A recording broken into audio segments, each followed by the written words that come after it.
யோகினி ஏகாதசி விரதம். ஆனி மாதத்தில் வரும் தேய்பிறை ஏகாதசி விரதமானது யோகினி ஏகாதசி விரதம் என்பார்கள். இவ்விரதமானது உடல் நோய்களை தீர்க்கும் என்பது ஐதீகம்.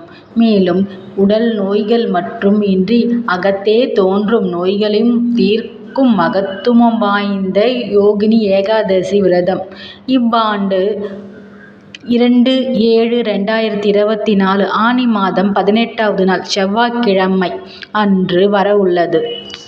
ஏகாதசி திதியானது திங்கட்கிழமை காலை 11:26 முதல் செவ்வாய்க்கிழமை காலை 9:24 வரை உள்ளது. அன்றைய தினம் கிருத்திகை விரதமும் கூட.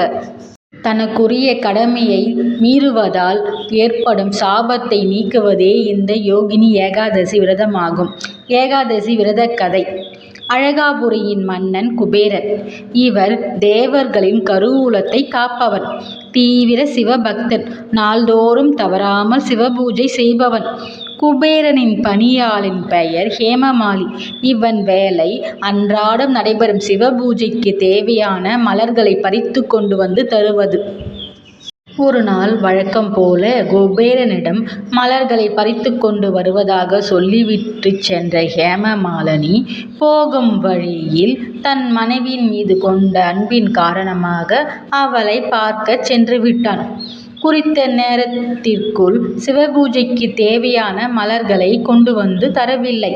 நெடுநேரம் காத்திருந்த குபேரனும் மலர்கள் இல்லாததால் அன்றைய தினம் சிவபூஜை செய்ய இயலவில்லை.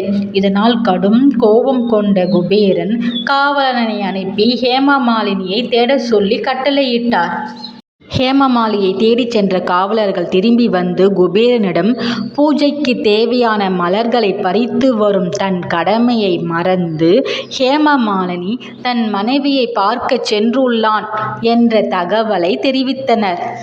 ஏற்கனவே சிவபூஜை தடைபட்ட கோபத்தில் இருந்த குபேரன் காவலர்கள் தெரிவித்த தகவலை கேட்டதும் மிகவும் ஆத்திரமடைந்து ஹேமமாலியை தொழுநோய் தாக்கட்டும், அதனால் அவன் மனைவி அவனை விட்டு பிரிந்து செல்லட்டும் என்று சாபமிட்டான். குபேரன் சாபமிட்ட அடுத்த கணமே தொழுநோயால் பாதிக்கப்பட்ட ஹேமமாலி தன் மனைவியும் பிரிந்து காடுகளில் சுற்றி திரிந்தான். அன்றாட உணவுக்கும் நீருக்கும் அவன் மிகவும் சிரமப்பட்டான். காடுகளில் உள்ள கொடிய விலங்குகளினால் தூக்கத்தையும் இழந்து சோர்வாக காணப்பட்டான். அவனுடைய நோய் மற்றவர்களுக்கும் பரவிவிடும் என்ற பயத்தால் அவனை யாரும் நெருங்கவில்லை. அவனுடைய துயரம் நீண்டு கொண்டே இருந்தது.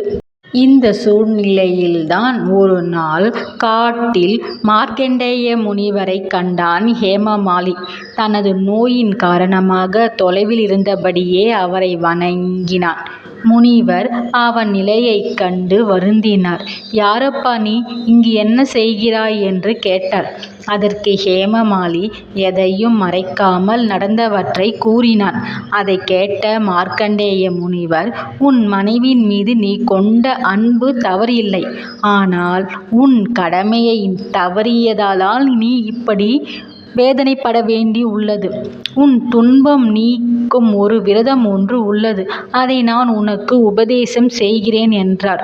உடனே ஹேமமாலி, என் மீது கருணை கொண்டு நீங்கள் உபதேசம் செய்யும் விரதத்தை நிச்சயம் நான் கடைபிடிப்பேன் என்றான். மார்க்கண்டேய முனிவர் ஹேமமாலிக்கு யோகினி ஏகாதசி விரதத்தின் மகிமையை எடுத்துச் சொல்லி அதனை கடைபிடிக்குமாறு உபதேசித்தார்.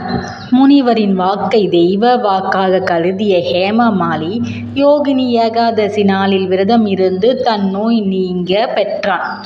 நம்பிக்கையுடன் விரதம் இருந்து திருமாலை வழிபட்டதால் பாவ சுமைகளிலிருந்து விடுபடுவது மட்டுமின்றி புறநோய் மற்றும் அகத்தே தோன்றும் நோய்களில் இருந்தும் விடுபடலாம். யோகினி ஏகாதசி அன்று நாள் முழுவதும் உபவாசம் இருந்து துளசி தீர்த்தம் அருந்தி மகாவிஷ்ணுவை வழிபடுவதால் அனைத்து நற்பலன்களையும் அடைவதோடு தீரா நோய்களில் இருந்தும் விடுபடலாம் என்பது ஐதீகம்.